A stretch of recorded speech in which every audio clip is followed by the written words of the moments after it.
What's up, YouTube? This is Too Raw for TV. So before I get into this video, I want to give a big shout out to a new subscriber for showing love to the channel. Much respect to Kevin Hawkins for the donation to the channel via Cash App. He says, for the $5 donation, thanks to Kevin.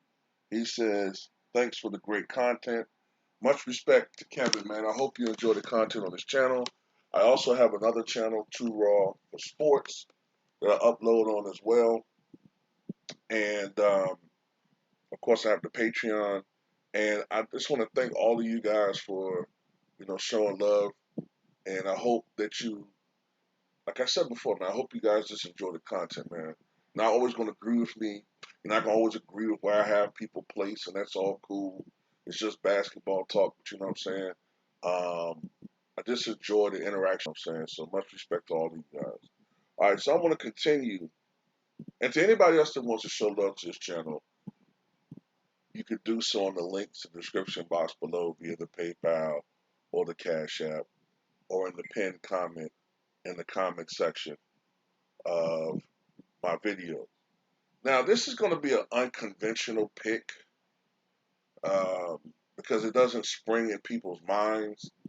But I decided to put this tandem up there because of the overall success that they had. You can't deny it.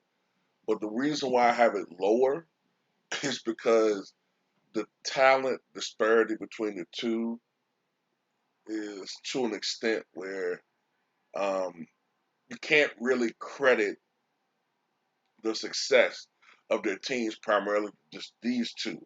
You know what I'm saying? Like the first time they had Shaq, uh, the real top duo was Shaq and Kobe, and then the second time around it was, Gasol, Kobe, Metta World Peace, Bynum when he was healthy. So I can't really call these guys a great uh, duo per se in a traditional sense, where you have guys of equal or near equal talent in the backcourt just rampant, just causing havoc. But still, Derek Fisher was perfectly casted to be on the same team in the same backcourt with Kobe Bryant. Kobe Bryant and Derek Fisher came to the NBA the same year, 1996. Kobe was a phenom. From what I can recall, someone can correct me,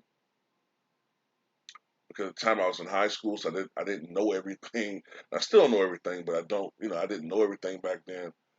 Uh, I don't recall Derek Fisher being heavily touted. Um, and it took a while for Derek Fisher to really make a name for himself. If I recall correctly, he came off the bench the first couple of years.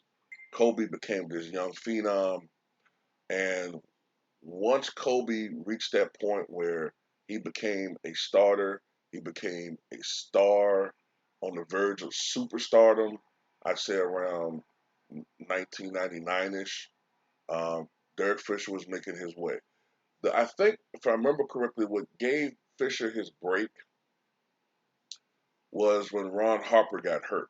Now, Ron Harper, of course, played with the Chicago Bulls prior to that, won 3 championships. Before that, he was a high flying scorer with the Cleveland Cavaliers and Clippers before he suffered that serious knee injury. But by that time, Ron Harper was 37 and he was getting older. His defensive skills were diminishing, as was his physical skills. And I remember he got hurt. And Derek Fisher entered the lineup. I think it was the 2000-2001 season. Derek Fisher entered the lineup, and the rest was history. Derek Fisher was the perfect match with a guy like Kobe. Kobe's ball dominant. A traditional point guard is not going to work with Kobe.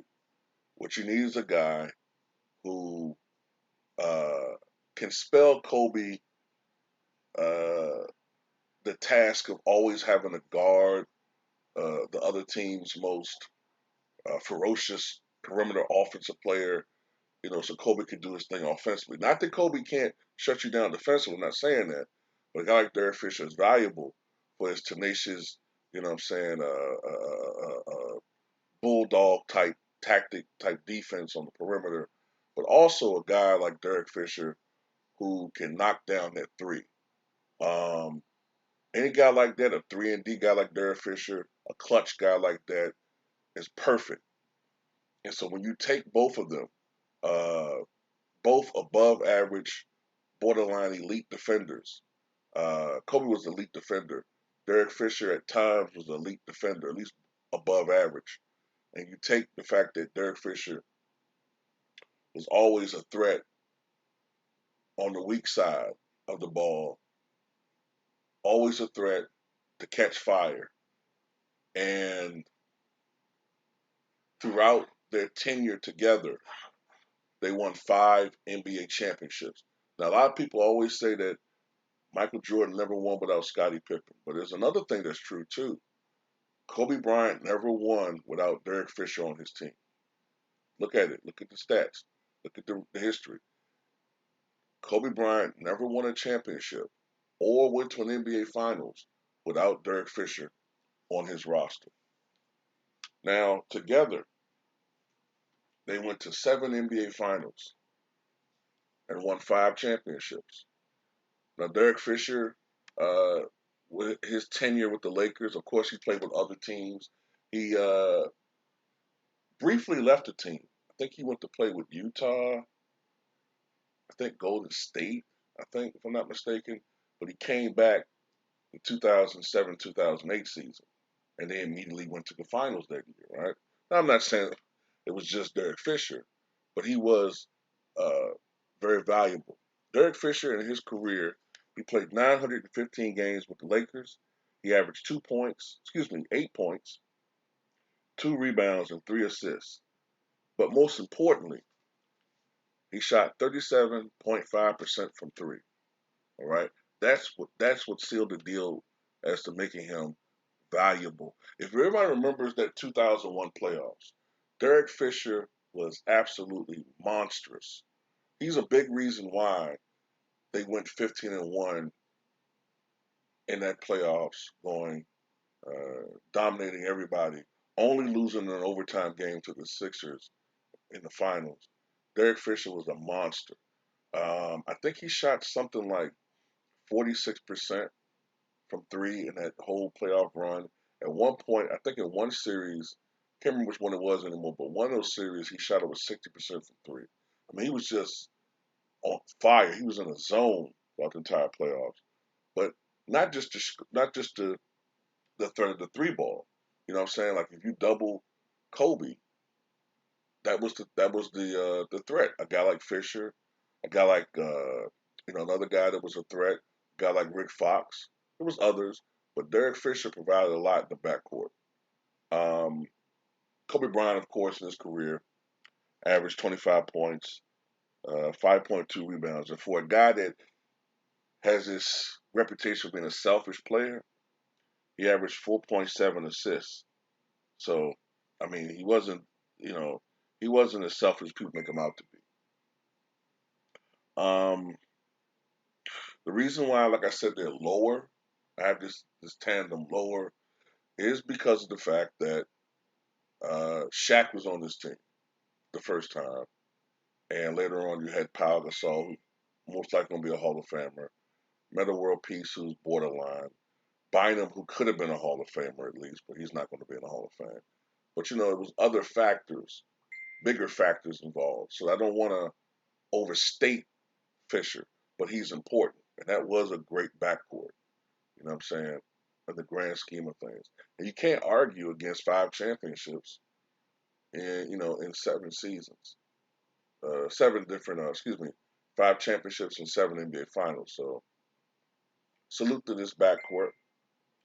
Kobe Bryant, Derek Fisher.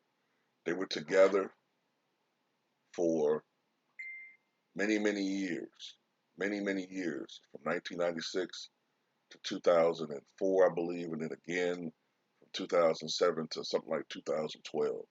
They played a lot of time. Success, I had to put them on here. There's going to be some debate, man, because there's going to be a couple of backcourts that's not going to be on here, and I understand. But at the end of the day, I just wanted to show some love to them. But tell me what you guys think.